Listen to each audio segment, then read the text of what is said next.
പെരിങ്ങോട്ടുകര ദേവസ്ഥാനം ശ്രീ വിഷ്ണുമായ സ്വാമി ക്ഷേത്ര സന്നിധിയിൽ നടന്നുവരുന്ന ദക്ഷിണാമൂർത്തി അന്താരാഷ്ട്ര സംഗീത നൃത്തോത്സവത്തിന്റെ 21-ാം ദിവസം മാധവ് പി ബിജോയ്, മേഘ പി ബിജോയ്, ചാലക്കുടി സുധീർ നായർ എന്നിവരുടെ സംഗീതാർച്ചന നടന്നു.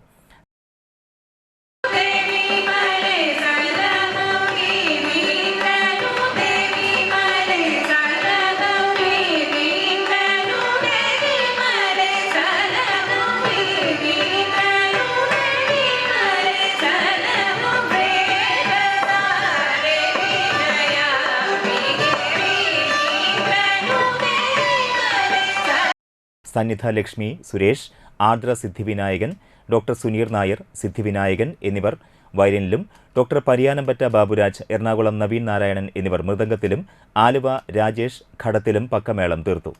തുടർന്ന് നൃത്തമണ്ഡപത്തിൽ ഷാലി ഷിജു, ശ്രുതി സുധീർ, അനുപമ, അനുശ്രീ, ആദിത്യലക്ഷ്മി സുരേഷ് എന്നിവരുടെ ഭരതനാട്യവും, ഡോക്ടർ അഞ്ജനയുടെ കഥക്കും, കലാമണ്ഡലം ഷാഖി കിഷോറിന്റെ മോഹിനിയാട്ടവും, വല്ലച്ചിറ ശ്രീ ഭഗവതി തിരുവാതിരക്കളി സംഘം, പെരിങ്ങോട്ടുകര അരുണോദയം എന്നിവരുടെ തിരുവാതിരക്കളിയും അരങ്ങേറി.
ദേവസ്ഥാനോത്സവം തൃക്കോടിയേറ്റ ദിവസമായ ശനിയാഴ്ച ചെന്നൈ വെങ്കടേഷ്, ചേർത്തല ജയകൃഷ്ണൻ എന്നിവരുടെ സംഗീത കച്ചേരിയും, മാസ്റ്റർ ദേവസ്ഥാനം വിഷ്ണു പ്രയാഗ് നയിക്കുന്ന സംഗീതാവതരണം റിഥം ഓഫ് ഫ്യൂഷനും അരങ്ങിലെത്തും.